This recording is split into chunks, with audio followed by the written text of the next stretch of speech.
하나님 말씀은 시편 23편 1절에서부터 6절까지 우리 한 절씩 교독하도록 하겠습니다. 여호와는 나의 목자시니 내게 부족함이 없으리로다. 그가 나를 푸른 풀밭에 누이시며 실만한 물가로 인도하시는도다. 내 영혼을 소생시키시고 자기 이름을 위하여 의의 길로 인도하시는도다. 그가 사망의 엄침한 골짜기로 다닐지라도 해를 두려워하지 않을 것은 주께서 나와 함께 하심이라. 주의 지팡이와 막대기가 나를 안위하시나이다. 주께서 내 원수의 목전에서 내게 상을 차려주시고 내 기름을 내 머리에 부으셨으니 내 잔이 넘치나이다. 내 평생의 선하심과 인자하심이 반드시 나를 따르리니 내가 여호와의 집에 영원히 살리로다. 아멘. 2019년 새해가 밝아오르고 첫 주일 예배를 드리게 되었습니다. 새해는 시편 23편 말씀을 우리 교회에 주시는 하나님의 말씀으로 받아서 한 해 동안 정말 여호와 하나님께서 우리의 목자 되심을 경험할 수 있는 그런 삶이 되시기를 소원합니다. 사실 이 시편 23편 같은 이 시편은 더 이상 어떤 주석이나 그리고 새로운 해석을 할 필요가 없을 정도로 많은 사람들에게 애송되고 또 우리가 익히 알고 있는 또 많은 은혜를 받았던 그런 시편이 될 것입니다. 그래서 가장 많은 사람들이 애송하던 그런 시편이다 보게 되니까 또 많은 사람들이, 많은 성도들이 이 시편 말씀을 통해서 은혜를 받았던 그런 경험이 있는 말씀일 것입니다. 자, 많은 사람들이 은혜를 받았다고 하는 이 시편 말씀이 그럼 나에게도 은혜가 되려고 하면은 이 말씀을 가지고 한 해 동안 살면서 한번 경험해 보아야 되지 않겠습니까? 안전한 곳이 한 군데도 없다라는 그런 말을 우리가 늘 이렇게 하지만은 그것도 실제로 제가 경험해보지 않을 때는 좀 우리가 실감하지 못할 때가 많이 있어요. 테러가 많은 곳에 저희가 살았지 않습니까? 제가 이스라엘에서 이렇게 살 때에 항상 테러가 있어가지고 이렇게 이 주의를 많이 이렇게 받게 됩니다. 근데 실감을 이렇게 실감하지는 못했어요. 그런데 제가 다니는 히브리 대학의 식당에서 폭탄이 터져가지고 그때 17명이 죽고 수십 명이 상처를 이렇게 크게 다쳤고 제가 매일 같이 식사하는 우리 한국분 세 분이 크게 다쳤을 때에 그때에서 그 문제가 내 문제로 와닿더라고요. 아, 나도 다칠 수가 있구나. 내가 바로 밥 먹던 그 자리에서 폭탄이 터졌으니까 나도 그런 일을 당할 수가 있구나라는 그런 실감을 가지게 되었습니다. 오늘날 테러는 또 이런 총기 사고는 전 세계를 막론하고 어디선지 일어나고 있지 않습니까? 우리가 살고 있는 이 미국도 테러와 총기 사고는 항상 불안하지만은 늘 남의 일로 생각합니다. 그런데 금요일 날, 토요일 새벽에 토요일 새벽에 우리 토렌스 볼링장에서 총기 사고 있어서 3명이 죽고 4명이 다쳤습니다. 그런데 바로 그 사고 있기 몇 시간 전에 우리 EM이 그곳에서 볼링을 쳤거든요. 8시 몇 분까지 치다가 나왔거든요. 그 이야기를 듣고 나니까 그 일이 내일처럼 다가오는 것입니다. 모든 일들은 나와 직접 경험되고 느끼기 전에는 그것이 나의 일처럼 다가오지가 않는데 오늘 이 시편 23편의 말씀도 우리가 오늘 한 해 동안 정말 모든 성도들이 한자 한자를 다 외우면서 그리고 한 절 한 절이 나에게 어떻게 와닿는지 그렇게 경험해 보기를 소원합니다. 먼저 여호와께서는 나의 목자이심을 고백하기를 원합니다. 먼저 대전제로 고백하고 경험되기를 소원하는 것은 여호와 하나님께서 우리의 목자, 아니 나의 목자가 되시는 것입니다. 저는 그동안 목회를 해오면서 늘 마음에 이렇게 아쉬움을 가지고 있었습니다. 어떻게 하면 성도님들이 좀 더 흡족하고 정말 만족하고 풍족한 그런 은혜를 받고 돌아갈 수 있을까? 정말 좋은 양식을 먹이기 위한 그런 어떤 나이는 어리지만 부모된 그런 마음을 가지고 참 말씀을 이렇게 전하기 위해서 몸부림치며 노력을 했습니다. 그러나 늘 부족한 그런 마음이었습니다. 그러면서 이 고민하면서 깨달아지는 것은 뭔가 하면은 내가 줄 수 있는 것이 아니구나. 내가 줄 수 있는 것이 아니라 우리 모두의 목자이신 여호와 하나님께 맡겨야 일이 가능하구나 하는 것을 생각하면서 그래 2019년 한 해는 부족한 이 종으로부터 정말 여호와 하나님께서 우리의 목자 되심을 온 성도들이 함께 경험하는 그런 해가 되었으면 좋겠다라는 그러한 생각과 함께 이 말씀을 우리 함께 받아보기를 원했었습니다. 성도들께서 여호와께서 우리의 목자가 되시면, 정말 나의 목자가 되시면 정말 부족함이 없다라고 성경은 분명하게 우리에게 말씀해 주고 있기 때문에 모두가 함께 이것을 고백하기를 원하고, 저 또한 이 한 해 동안 이 하나님 말씀을 충분하게 채워서 그 채워진 그런 상태에서 성도들 앞에 서야 되겠다라고 이렇게 고백을 해보게 됩니다. 우리가 육신의 음식을 먹을 때는 부모가 자기 입에 들어갈 것을 먹지 않고 자기 배를 골마가면서 자식들이 입에 넣어주는 것이 육신의 부모들이에요. 그런데 영적인 것은 그것이 아니더라고요. 영적인 것은 내가 영적으로 충만해야, 내가 영적으로 충만해 흘러 넘쳐야 그것이 성도들에게 흘러간다는 것을 우리가 느끼게 됩니다. 그래서 올 한 해 정말 저를 비롯해서 모든 성도들이 이 하나님의 성령으로 충만할 수 있도록 정말 여호와께서 나의 목자가 되심이 삶으로 체험되는 그런 한 해가 되기를 소원합니다. 여호와께서 나의 목자가 되신다는 이 고백은 먼저 내가 그분의 양입니다라는 것을 인정하는 것이에요. 내가 그분의 양입니다. 이 이야기는 여호와께서 나의 주인이십니다라는 고백입니다. 양과 목자라는 책을 쓴 필립 켈러라는 사람이 있는데요. 이분이 실제로 이 사역을 하기 전에 이 캐나다에서 자기 전 재산을 다 털어가지고 양 30마리를 샀어요. 양 30마리를 사가지고 실제적으로 8년 동안 그 양을 목양해 보면서 경험을 가지고 이 책을 쓰고 그 위에 사역을 시작을 했습니다. 그가 그 양을 30마리를 돈을 주고 사게 될 때에 정말 좋은 양, 함께 이렇게 자기와 함께 생활할 그 30마리를 이렇게 골랐습니다.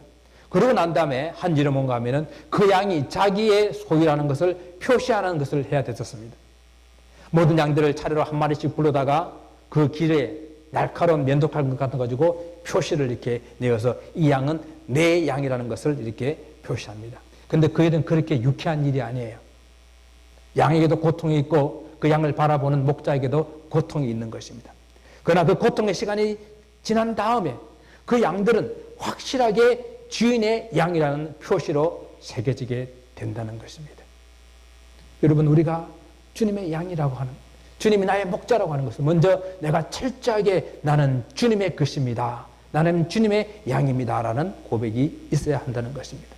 우리가 하나님의 양이라고 하는 것은 이렇게 하나님께서 값을 지불하고 우리를 사셨기 때문에 우리가 하나님의 양이 되는 것입니다.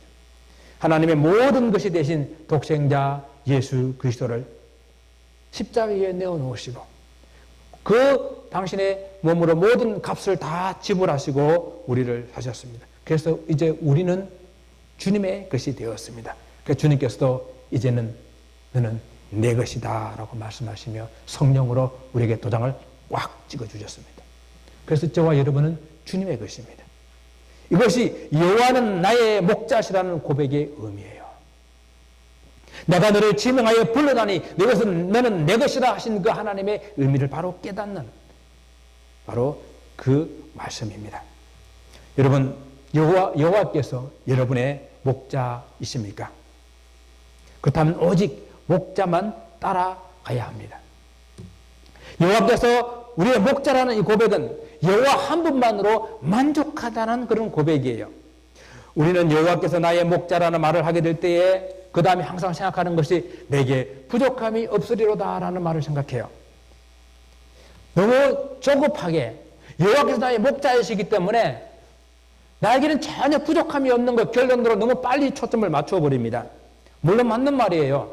여호와께서 나의 목자이시기 때문에 부족함이 없어요. 그러나 이 말은 한번 뒤집어 놓고 우리가 다시 보아야 합니다. 여호와께서 나의 목자시니 나에게 부족함이 없다는 이 말을 나에게는 부족함이 없는 이 이유가 무엇인가?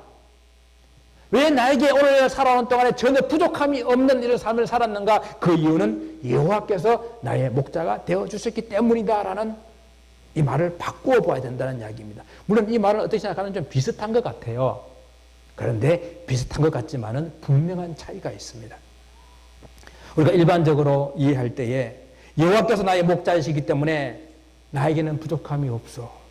모든 것이 다 채워져야 돼. 모든 것이 다 해결해야 된다라고 이렇게 이해를 했다고 한다면은 이 말씀을 뒤집어서 우리가 다시 한번 볼 때에 지금 내가 부족함이 없는 좀 만족함을 가지고 살아가는 이 이유는 여호와께서 나의 목자가 되어 주셨기 때문이라는 고백인 것입니다.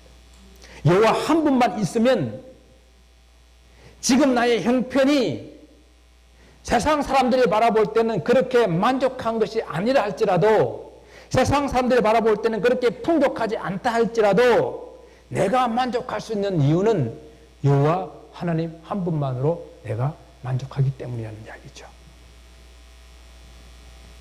그분만으로 부족함이 없기에 그분 한 분만 있으면 되기 때문에 우리가 오늘 찬양에도 고백한 듯이 다른 은혜 구하지 않는 것입니다. 다른 목자가 필요가 없는 것입니다. 여호와 한 분만으로 만족한다는 그런 뜻입니다.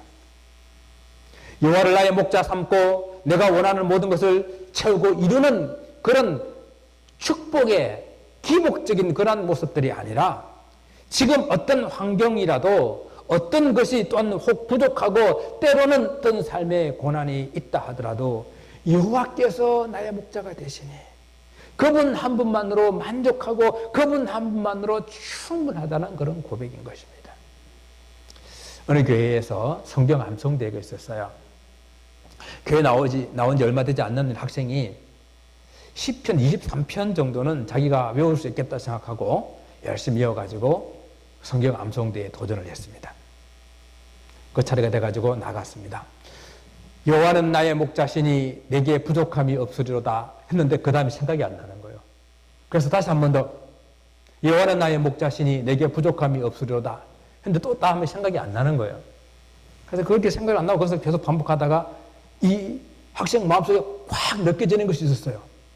이거면 되지 않냐. 여호와께서 나의 목자시니 내게 부족함이 없으리로다. 이 하나면 다 되지 않나. 그렇게 해서 그는 이렇게 결론을 끝냈습니다. 여호와께서 나의 목자시니 내게 부족함이 없으리로다. 이거면 다 된 것 아닙니까? 하고 내려왔대요. 정말 여호와께서 나의 목자시니 이거면 다 되는 것 아니겠습니까? 여호와께서 우리 목자이시기 때문에 우리는 여호와 목자의 인도함을 받습니다. 목자는 양을 인도합니다. 여러분 양이라는 동물의 특성에 대해서 많이 들어보셨죠? 예, 양은 정말 눈이 어둡다는 이야기를 많이 들어서 알고 있습니다. 그러므로 양은 목자의 인도함을 받고 따라갈 수밖에 없는 그런 동물입니다. 제가 이스라엘 있을 때 이 버스를 타고 가면 항상 성지순례객들이 물어보는 질문이 있어요. 목사님, 저 산에 옆으로 난 줄이 뭐예요, 줄이? 산에 가게 되면 줄이 옆으로 이게 등고선처럼 쭉 나가 있어요. 돌짝산인데, 그 산은, 그 줄은 양들이 지나간 발자국 때문에 생긴 길이에요, 길. 그것이 촘촘하게 이렇게 생겼는데, 이 양이라는 놈은 앞에 양이 간 길을 따라 그냥 꽁무니만 따라서 가기 때문에 계속 그 길이 생긴 거예요. 그래가지고 그 길이 등고선처럼 이렇게 생겨져 있습니다. 그렇게 눈이 어둡기 때문에 앞에 양만 따라서 가는 것이 일반적 양의 특징이죠. 시편 23편이 배경이 되는 이런 광야는 뭐 이 호주나 우리 이 캘리포니아는 그렇지 않지만은 이 동부 지역에 넓은 그런 초원이 있는 그런 어떤 지역이 아니라 바짝 마른 그리고 대부분의 지역의 광야인 이스라엘이 바로 이 시편 23편의 배경이 아니겠습니까? 이스라엘에서 양을 치기 위해서는 목자가 양들을 풀이 있는 곳을 따라가지고 계속 옮겨 다녀야 돼요. 그래서 제일 남쪽 지역에서 양을 먹이기 시작했다가 점점 풀이 북쪽으로 이렇게 남쪽에서 북쪽으로 말라가기 때문에 북쪽으로 점점 옮겨가요. 그래서 갈리 지역까지 가게 되면은 목축이 다 끝이 나요. 그래서 다시 이렇게 내려오는 것입니다. 이렇게 여러분 시편 여러분 역대 사도 사무엘 상이나 이런 데 보시게 되면은 다윗이 자기 형들을 찾아가는데 형들이 있는 양을 치는 곳을 찾아가잖아요. 찾아가게 되는데 저 북쪽 도단까지 올라가게 됩니다. 세겜 가는데 세겜에서 못 만나가지고 도단까지 올라가게 돼요. 그 이야기는 남쪽에 살고 있는 베들레헴에 살고 있던 자기의 형들이 양을 쳐가지고 계속 북쪽으로 올라가가지고 세겜을 지나서 도단까지 갔다는 이야기예요. 이것이 일반적으로 양을 치는 그런 모습이거든요. 그게 풀이 아무 때나 아무 곳에나 있는 것이 아닙니다. 그래서 목자는 언제 어디에 그 양들을 위한 풍성한 풀이 있는지, 그런 푸른 초장으로 그들을 인도할 수 있을 것인지 잘 알고 적절하게 그 양들을 인도해야 된다는 것입니다. 물도 마찬가지예요. 이스라엘 물 찾기가 얼마나 어렵습니까? 광야에서 더군다나 물을 찾는 것은 너무도 어려운 일이기 때문에 목자는 어디에 샘물이 졸졸졸 흐르고 내려오고 있는지, 어떤 시기에는 그곳에 물이 있고 물이 없는지를 잘 알아야 한다는 것입니다. 제가 이스라엘에 있을 때에 어느 방송국에서 베두인들의 삶을 촬영하기 위해서 왔는데 제가 그것을 안내하기 위해서 유대 광야에 들어갔었습니다. 베두인들의 모든 생활들을 다 촬영해야 되기 때문에 그 베두인의 천막에서 하룻밤을 자야 됐었어요. 하룻밤을 자고 아침 일찍 일어났는데 아침 일찍 목동들이 짐을 챙겨가지고 떠나는 거예요. 그래서 뭐 그 방송 장비를 막 챙겨가지고 따라가려고 하니까 따라오지 말래요. 자기들은 지금 어디에 풀이 있는지, 어디에 물이 있는지를 보고 와서 양들을 데리고 갈 거니까 따라올 필요가 없다는 거예요. 목자는 그러는 겁니다. 그냥 인도가다가 여기 가면 풀이 있겠지, 여기 가면 물이 있겠지, 그것이 아니라 어디에 풀이 있는지, 어디에 물이 있는지를 목자는 알고 그곳으로 양들을 인도하는 것이 목자의 사명이라는 것이죠. 목자가 인도한 양들이 풀밭에 누우며 물가에 쉬는 일은 언제 가능할까요? 언제 양들이 풀밭에 누우며 물가에서 뛰어놀까요? 충분하게 풀을 뜯어먹고 난 다음에, 충분하게 물을 마시고 난 다음에 가능한 거예요. 아직도 목마르고 아직도 배고플 때는 정신없이 그 풀을 뜯어먹어야 되고 물을 마셔야 되는 거예요. 오늘 시편의 말씀에서는 우리에게 푸른 초장으로 우리를 인도하시면은 푸른 풀밭에서 눕고, 그죠? 실만한 물가에서 쉰다고 그랬어요. 바로 우리 주님의 인도하심은 우리가 푸른 풀밭에서 실컷 풍부하게 배부르게 그 풀을 뜯어먹고 그리고 물을 실컷 마시고 난 다음에 그 물가에서 쉬는 그런 인도함이 있다라는 것입니다. 그러기 위해서는 정말 넉넉한 충분한 풀이 있어야 되고 그리고 넉넉한 물이 흘러내려야 되지 않겠습니까? 이것은 여호와께서 인도하시면 가능하다는 것이죠. 올 한 해 정말 여러분의 삶 가운데에 넉넉한 꼴과 넉넉한 물이 넘쳐 흐르시기를 주님 이름으로 축원을 드립니다. 그리고 주님의 인도하심을 받게 되면 영혼이 소생합니다. 주님의 인도하심으로 넉넉하고 충분한 양식을 먹게 되면 우리 영혼이 살아난다는 이야기예요. 여기서 소생한다는 이야기는 살아난다는 그런 말씀입니다. 시편에서 목자의 인도함을 받아야 할 양들은 언제든지 뜯어 먹을 수 있는 그런 초원에 있는 양들이 아니라고 말씀드렸지 않았습니까? 물도 언제든지 먹을 수 있는 그런 시냇물이 넘쳐 흐르는 그런 곳이 아니라 이곳은 광야예요. 이스라엘의 광야예요.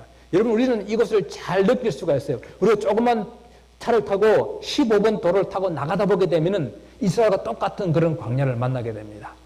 풀을 찾기 어려운 그런 곳, 물을 찾기 어려운 그런 곳, 그런 곳이 이스라엘입니다. 그러나 그런 곳에서 풀과 물을 얻기 위해서 험한 산길을 가야 하고 때로는 위험한 계곡을 지나야 합니다. 때로는 몇 시간을 걸어야 할 때도 있고 때로는 며칠을 걸어야 할지도 모릅니다. 힘들고 지치고 배고프고 목마른 시간을 지나고 난 후에 도착하게 된 그 푸른 초장과 맑은 시냇물가에서 풀을 실컷 뜯어먹고 물을 마시고 나면은 바로 그 몸이 회복되는 것처럼. 여러분 그런 경험 하셨어요? 정말 며칠 금식한다든지 며칠 음식을 못 먹다가 미염 한 숟가락을 입에 딱 넣는데 눈이 팍 밝아져요. 그죠? 예. 그거 하나도 우리의 눈을 밝게 만드는데 정말 하나님의 말씀을 우리가 먹게 되면 우리 영혼이 소생하지 않겠냐는 것이죠. 에스겔의 그 마른 뼈들이 그 골짜기에서 하나님의 말씀으로 말미암아 그 뼈들이 다시 살아나는 것처럼 하나님의 말씀은 우리 영혼을 소생시킵니다. 오늘 이 시편은 다윗이 목자로서 이러한 경험을 수없이 했거든요. 그리고 원수에 쫓겨다니면서 경험했던 그 하나님의 인도함을 받고 그리고 자기 영혼이 정말 소생함을 받았던 그 일들을 지금 고백하고 있는 것입니다. 육의 양식이 몸을 살리게 하는 것처럼 하나님의 말씀은 우리 영혼을 살리게 합니다. 이 시편 23편이 다윗이 시라는 것을 우리는 잘 알고 있지 않습니까? 이 시편은요, 다윗이 편안할 때에 기록한 시편이 아니라고 학자들은 말합니다. 그 인생 노년에 압살롬이란 아들이 반역을 일으켜서 신발도 제대로 신지 못하고 왕궁을 빠져나와서 기드론 골짜기를 건너서 유대 광야를 도망하면서 그 숨어서 지내는 그 시기에 이 시편을 지었습니다. 그러면서 그는 말합니다. 여호와는 나의 목자시니 내게 부족함이 없으리로다. 하나님의 그 처절한 어려움 속에서 하나님이 소생시키시는 그 경험을 해보았기 때문에 지금 비록 어려움 속에 있지만은 하나님 이번에도 하나님께 나를 인도해 주셔서 내 영혼을 소생시킬 줄 믿습니다라는 그런 고백이 이 속에 담겨 있는 것입니다. 또한 하나님이 인도함을 받게 되면 하나님께서는 자기 이름을 위하여 우리를 의의 길로 인도하신다고 말씀합니다. 여호와의 인도하시면 푸른 초장에서 풀을 뜯어먹고 난 후 누워서 심을 얻고 또 물을 마시고 난 다음에 물가에서 뛰어노는 그것 자체의 목적이 있지는 않아요. 아, 푸른 초장을 만났으니까 시원한 물가를 만났으니까 이곳에서 천년만년 사는 것이 목적이 아니라 또다시 새로운 목적지로 목초지로 옮겨가야 됩니다. 그런데요, 목자가 이제 가자 하고 양들을 이렇게 세웠을 때에 양들은 순순히 목자를 따라옵니다. 왜? 힘들고 어려운 길이었지만 목자를 따라왔을 때에 풍성한 꼴이 있는 것을 경험했고 풍성한 물이 있는 것을 경험했기 때문에 또 주님을 따라가면 또 목자를 따라가면은 또 풍성한 꼴과 풍성한 물을 만날 것을 믿기 때문에 목자를 전적으로 의지하고 따라가는 것입니다. 다윗은 이런 상황에서 양들이 목자를 의지하는 것을 이렇게 표현한 것입니다. 여호와께서 자기 이름을 위하여 의의 길로 인도하시는도다. 하나님께서는 당신의 백성들을 의의 길로 인도하십니다. 여기서 의의 길이라고 하는 것은 바른 길, 곧 그 길은 생명의 길입니다. 하나님도 당신의 양인 백성들을 생명의 길로 인도하실 때에 당신의 이름을 걸고 인도하신다는 거예요. 하나님이 택하신 백성을 한 영혼도 잃지 않으시는 그 이유가 당신의 이름을 걸고 우리를 그 생명의 길로 의의 길로 인도하시기 때문에 한 생명도 잃어버리지 아니하시는 것입니다. 영원히 변하지 않으시는 당신의 이름, 그 이름을 걸고 반드시 우리를 생명의 길로 인도하시겠다라는 것입니다. 거짓말 잘하고 연약한 우리 인간들도 자기 이름을 걸고 무슨 일을 하게 되면 그것을 지키려고 애를 쓰지 않아요? 나의 이름 석자 때 그 이름 석자에 먹칠하지 않기 위해서 애를 쓰는데 하물며 우리 하나님께서 거룩하신 우리 하나님께서 신실하신 우리 하나님께서 당신의 이름을 걸고 우리를 의의 길, 생명의 길로 인도하시겠다고 약속하신 그 약속 반드시 이루어지지 않겠습니까? 그래서 지금 이 자리에서는 만족하지 말고 주님께서 인도하시면은 자리를 들고 일어나 새로운 길로 한 걸음 나아갈 수 있기를 바랍니다. 지난날에 어렵고 힘든 순간에도 우리를 인도하셨던 그 주님께서 함께 가자 하시면은 그 주님 우리의 목자, 나의 목자이시기 때문에 주님과 함께 걸음을 내딛는 저 여러분 되시기를 주님 이름으로 축원을 드립니다. 여호와께서 나의 목자시기 때문에 주님께서는 우리와 함께 하십니다.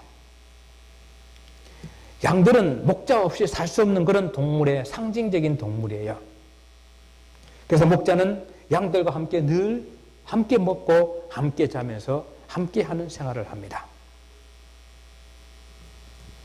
그런데 목자가 다음 목적지로 옮겨갈 때에 그냥 평탄한 길만 있으면 좋겠는데 그렇지 않고 때로는 바위산도 있고 때로는 좁은 그런 골짜기도 지나가야 되고 때로는 깎아지듯이 떨어지는 그런 낭떠러지를 지나가야 합니다. 양이라는 동물은 멀리 보지 못하기 때문에 그냥 앞에 있는 자기 양만 따라 졸졸 따라가는 그런 습성이 있다고 말씀드렸잖아요. 만약 맨 앞에 대장량이 잘못된 길을 가게 되면은 그 양들은 다 그 길로 갈 수밖에 없어요. 이런 일이 실제로 있었잖아요. 옛날 터키에서 실제로 대장량이 절벽 안으로 이렇게 아래로 떨어졌는데 그 다음에 양들이 다 따라 떨어졌다는 이야기예요. 그래서 수백 마리가 그 절벽에서 죽었다는 그 이야기가 있습니다. 광야에는 진짜 많은 골짜기들이 있어요. 깊은 골짜기에는 정말 낮에 잠깐 해가 들고 하루 종일 어둠 속에 있기 때문에 그는 골짜기를 사망의 음침한 골짜기라고 오늘 성경은 표현을 한 것입니다. 넓은 풀밭에서 풀을 뜯어 먹을 때는 목자들이 그냥 양들을 편하게 바라볼 수가 있어요. 그러나 위험한 길을 갈 때에, 이런 좁은 길을 갈 때는 목자는 신경을 반 쓰고, 그리고 그 양 한 마리 한 마리를 세심하게 지켜보며 그 어려운 길을 걸어가는 것입니다. 그래요. 우리 목자 대신 여호와께서 우리가 늘 함께 하시겠다고 약속하시며 함께 하십니다. 그런데 우리가 더욱더 어려운 일을 당할 때에, 우리가 고난을 당할 때에, 우리에게 어려운 일이 생겼을 때에, 오늘 성경의 표현대로 우리가 사망의 엄침한 골짜기를 지날 때는 여호와 하나님께서 내 곁에 가까이 붙어서서 나를 인도하신다는 것입니다. 그러므로 사랑하는 성도 여러분, 여러분 삶에 어려움이 찾아오게 될 때에 그때 이렇게 생각하세요. 지금 주님께서 바로 내 옆에 바짝 붙어 계시구나. 내가 고난이 오게 될 때에, 내가 엄청난 사망의 골짜기를 다니게 될 때에 주님께서는 지금 나의 손을 잡고 계시구나. 그래 전혀 두려움을 느낄 필요가 없다는 이야기입니다. 광야길을 갈 때에, 광야길을 지나면서 골짜기는 왜 사망의 엄침한 골짜기라고 이렇게 표현을 했을까요? 길이 좁아진 이 골짜기에는 항상 그 좁은 길에 주위에서 그 양들을 잡아먹기 위한 들짐승들의 공격이 있는 곳입니다. 아무런 방어 무기가 없는, 전적으로 목자에게만 의지해야 되는 그런 양들을 위해서는 이 사망의 엄침한 골짜기에는 목자에게는 지팡이와 막대기가 절대적으로 필요하다는 이야기입니다. 그래서 오늘 주님께서는 우리와 함께 하실 때에 늘 우리를 주의 지팡이와 막대기로 우리를 안위해 주신다고 고백합니다. 여러분이 목자들을 보게 될 때에 목자가 이제 지팡이를 가지고 있고 또 하나는 막대기를 가지고 있다고 그랬어요. 지팡이는 여러분 잘 아십니다. 예수님의 그 목자상을 보시게 될 때도 예수님께서 끝이 구부러진 긴 지팡이를 들고 계시죠? 이게 지팡이입니다. 이 지팡이는 일반적으로 올리브 나무의 뿌리에서 나온 가지라서 아주 긴 것을 사용해요. 그래서 양을 인도해 갈 때에 때로는 물이 있으면 물이 깊이가 얼마인지 깊이를 재보기도 하고, 양이 다른 길로 가면 탁 낚아채가지고 바른 길로 가게 하고 하는 이 지팡이를 쓰는 거예요. 근데 이 막대기라고 하는 거죠. 이 막대기라고 하는 것은 올리브 나무 줄기에서부터 나온 가지인데, 이것은 끝이 좀 뭉뚱하고 무겁고 끝이 이렇게 무기를 쓰기 좋은 그런 거예요. 그래서 이것은 옆에 차고 다니면서 호신용으로 사용하는 무기입니다. 그래서 목자는 지팡이를 가지고 있고 또 막대기를 가지고 있는 거예요. 지팡이로 바른 길을 인도하고 잘못된 길을 바른 길을 맞추기도 하면서, 또한 어려움이 생기고 위험한 일이 생길 때는 그 막대기로 적의 공격을 막아내는, 맹수들과 싸우는 그런 것들이 목자에게는 절대적으로 필요한 지팡이와 막대기라는 것이죠. 바로 이와 같이 우리의 목자 되신 여호와께서 지팡이와 막대기를 가지시고 우리를 바른 길, 안전한 길, 생명의 길로 인도하시고, 때로 우리의 악한 원수들을 우리를 막고 우리를 공격하게 될 때에 주님께서는 그 막대기로 그 원수들을 물리쳐 주시는 그 바로 우리 주님이 되신다는 것입니다. 그래서 이 지팡이와 막대기는 주의 말씀으로 자주 비유됩니다. 우리가 바른 길을 갈 수 있도록 늘 인도해 주시는, 또 잘못된 길을 갈 때는 경책하시며 악한 원수들을 물리칠 수 있는 것도 바로 이 하나님의 말씀이 아니겠습니까? 주의 지팡이와 막대기가 있으면 우리가 비록 사망의 엄침한 골짜기를 지날 때에도 안전하게 지나갈 수 있다라는 것입니다. 여호와께서 우리의 목자가 되셔서 사망의 엄침한 골짜기까지 안전하게 지나게 우리를 해주시고, 그러고 난 다음에 주어지는 축복이 무엇입니까? 오늘 그 축복을 보시게 되면은 원수의 목전에서 상을 차려주시고 잔치를 베풀어 주신다라고 말씀하십니다. 이것은 바로 이 하나님께서 차려주시는 이 마지막에 원수의 목전에서 차려주시는 이 놀라운 이 잔치가 우리를 푸른 초장에 그냥 그곳에서 안주하지 않고 또 맑은 시냇물가에서 그냥 뛰어놀고 거기서 안주하지 않고 머물지 않고 주님께서 인도하시는 의의 길, 그 생명의 길로 인도하신 목적인 것이에요. 여호와께서 우리의 목자가 되시면 이 땅에서 푸른 초장과 맑은 시냇물가로 인도함을 받기도 하지만은 그러나 우리 거기서 머물지 않고 주님의 인도함을 받아서 사망의 골짜기를 때로는 지나갈 때도 있지만은 그러나 우리 주님의 인도하심을 받아서 의의 인도하심을 받아서 우리가 분명히 확신하는 것은 주님께서 우리에게 베푸신 그 잔치의 자리에 참여한다는 것입니다. 물론 때로는요, 그런 엄청난 골짜기를 만날 수도 있습니다. 때로는 어려움과 환난을 만날 수도 있어요. 때로는 고난과 핍박을 만날 수도 있습니다. 그러나 주님께서 우리를 인도하시는 그 길을 따라가게 되면은 반드시 주님께서 우리에게 베풀어 주실 그 잔치 자리에 참여할 수 있다는 것이죠. 이것이 우리는 천국 잔치라고 말합니다. 원수의 목전에서 상을 차려주신다는 이 말씀은 일반적으로 전쟁에서 승리했을 때에 적의 포로들을 잡아가지고 잔치를 베푸는 그 자리에다가 쭉 꿀을 앉혀놔 놓고 그 앞에서 먹고 마시는 고대 중동의 그런 풍습에서 나온 이야기입니다. 마치 우리를 전쟁에서 승리한 장군으로 인정해 주시는 것입니다. 사실 사망의 엄청난 골짜기 지날 때에 우리가 한 일은 아무것도 없어요. 목자가 다 했지만 우리는 단지 그 목자를 의지하고 따랐을 뿐인데 마치 우리가 싸워서 승리한 것처럼 우리를 인정해 주시고 우리에게 그 원수들 앞에서 큰 상을 차려주시고 우리를 귀한 사람으로 우리에게 기름을 발라주시며 우리 잔이 넘치도록 채워주시는 그 축복의 자리가 있다라는 것입니다. 여기서 우리는 이 시편 말씀을 통해서 우리의 목자 대신 우리 하나님의 마음을 깊이 헤아려 보기를 원합니다. 여호와 하나님께서 우리의 참 목자 되시기 위해서 여호와 하나님께서 우리와 참 함께 하신다는 그 약속을 지키기 위해서 임마누엘의 모습으로 이 땅에 사람의 모습으로 오셨다는 것입니다. 그리고 임마누엘이신 하나님, 그 하나님께 바로 그 하나님께서 예수님의 모습으로 우리의 선한 목자가 되어 주셨습니다. 그래서 주님께서는 말씀하십니다. 요한복음 10장 11절에 나는 선한 목자라. 선한 목자는 양들을 위하여서 목숨을 버린다라고 말씀하셨습니다. 양들을 위해서 목숨을 버리는 선한 목자이심을 우리가 분명히 알고 주님께서는 그 십자가에서 당신의 목숨을 버림으로써 또한 당신의 사랑을 분명히 확신해 주시는 그 확정을 우리가 받았습니다. 그래서 우리는 앞으로 사망의 엄청난 골짜기를 우리가 통과할지도 모르고 또한 여러 가지 어려운 일을 당할지도 모르지만 그러나 주님께서 우리의 목자 되어 주셔서 우리와 함께 해주신다는 분명히 이 약속을 굳게 붙들고 나갈 수 있기를 바랍니다. 주님의 지팡이와 막대기, 즉 주님의 그 보호하심은 저는 이렇게 한번 생각을 해보았어요. 주님이 가지고 계시는 그 지팡이와 막대기가 주님의 우리를 위해서 원수들과 싸워서 우리에게 영원한 생명을 주실 혹 십자가의 은혜가 아니었는가?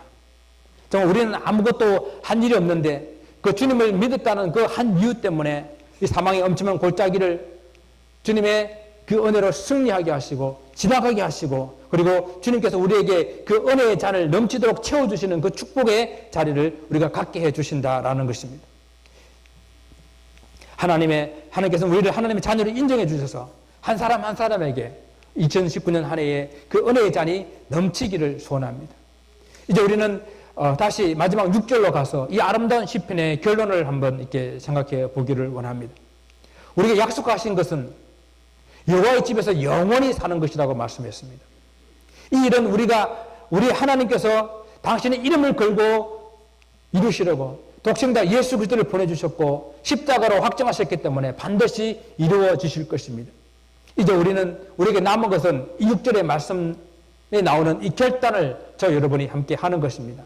그 결단은 첫째, 내 평생의 선하심과 인자하심이 나와 함께 하심을 굳게 믿는 믿음입니다. 하나님에 대한 믿음이 흔들리지 말아야 한다는 것입니다. 하나님 한 분만으로 충분하고 하나님 한 분만으로 만족하고 하나님 한 분만으로는 부족함이 없다는 것을 분명히 믿는 것입니다. 그래서 다른 어떤 것 구하지 않고 오직 주님 한 분만으로 만족하는 삶, 이것이 우리에게 필요합니다. 내 평생의 주의 선하심과 인자하심이 나와 함께 하듯이 나 또한 주님을 향한 믿음이 변하지 않아야 한다는 것입니다. 때로는 환난이 찾아올 수도 있고 때로는 어려움이 찾아올 수도 있고, 그렇지만 그런 것들 때문에 금방 변해버리는 그런 우리의 삶이 아니라 끝까지 변하지 않는 그런 믿음, 그 믿음을 결단할 수 있기를 바랍니다. 두 번째는 내가 여호와의 집에 영원히 살리라라는 결단입니다. 다윗이 여기서 여호와의 집이라고 말하고 했을 때는 이것은 하나님의 성전을 말하는 것입니다. 정말 이 도망가는 시대가 되지 않았을 때는 다윗이 하나님 성전을 얼마나 사모했습니까? 그것을 얼마나 함께 예배드리는 것을 좋아했습니까? 함께 찬양하는 것을 좋아했습니까? 그러나 지금은 쫓겨서 도망가는 그런 신세입니다. 압살롬을 피해서 광야에 숨어 지내지만은 하나님께서 이 사망의 엄청난 골짜기도 주의 지팡이와 막대기로 지켜주실 것을 믿기 때문에 하나님, 내가 이제 남은 나의 평생의 삶은 하나님의 성전을 떠나지 않는 삶을 살겠습니다라고 결단하는 것입니다. 우리는 이 시편의 결론을 우리 삶 가운데 적용하면서 주님께서 당신의 피값으로 사오신 주님의 몸된 교회를 중심으로 살겠다 결단할 수 있기를 바랍니다. 여러분의 시간 다 쓰시고 남은 짜투리 시간을 주님께 드리는 것이 아니라 먼저 주님을 위해서 여러분의 시간을 드릴 수 있기를 바랍니다. 물질도 다 쓰고 남은 짜투리를 하나님께 드리는 것이 아니라 먼저 주님의 그 나라와 그 일을 바라보며 여러분 물질을 드릴 수 있기를 바랍니다. 내가 여호와의 집에 영원히 살겠다고 하는 것은 하나님 중심으로, 교회 중심으로, 말씀 중심으로 살겠다는 헌신의 결단입니다. 사랑하는 성도 여러분, 새해에 여호와께서 여러분의 목자가 되시기를 바랍니다. 여호와께서 우리의 목자가 되시기 때문에, 저와 여러분의 목자가 되시기 때문에 여호와 하나님 한 분만으로 충분하고 만족하고 부족함이 없는 삶이 되시기를 축원을 드립니다. 여러분 가정에, 그리고 여러분 사업에, 여러분 기업에, 여러분 자녀손들 가운데에 하나님으로 충분하고 만족하고 부족함이 없는 삶이 되시기를 다시 한번 소원합니다. 이 축복의 약속을 바라보며 주님께서 인도하시는 그 의의 길을 이제 주님과 함께 한 걸음 한 걸음 나아가서 보다 차원 높은 성숙한 그런 신앙의 삶이 되어져서 정말 주님께 주시는 그 축복의 잔이 여러분과 제 삶 가운데에 넘쳐 흐르도록 주님의 이름으로 축원을 드립니다. 기도하겠습니다. 아버지 하나님 감사합니다. 2019년 한 해에 여호와께서 우리의 목자 되심을 고백하며 내가 주님의 양임을 고백하며 주님의 그 인도하신 의의 길로 따라가기를 소원합니다. 하나님 한 걸음 한 걸음 주님과 함께하게 될 때에 모든 어려움도 분명하게 이겨서 하나님이 주시는 그 잔치의 자리에 이르게 될 줄을 믿습니다. 하나님 이 의의 길을 한 걸음 한 걸음 따라갈 때에 다른 성도들 지치지 말게 하시고 주님의 그 소망을 붙잡고 살아갈 수 있는 저희 백성들 될 수 있도록 축복하여 주옵소서. 감사하며 예수 그리스도 이름으로 기도드리옵나이다. 아멘.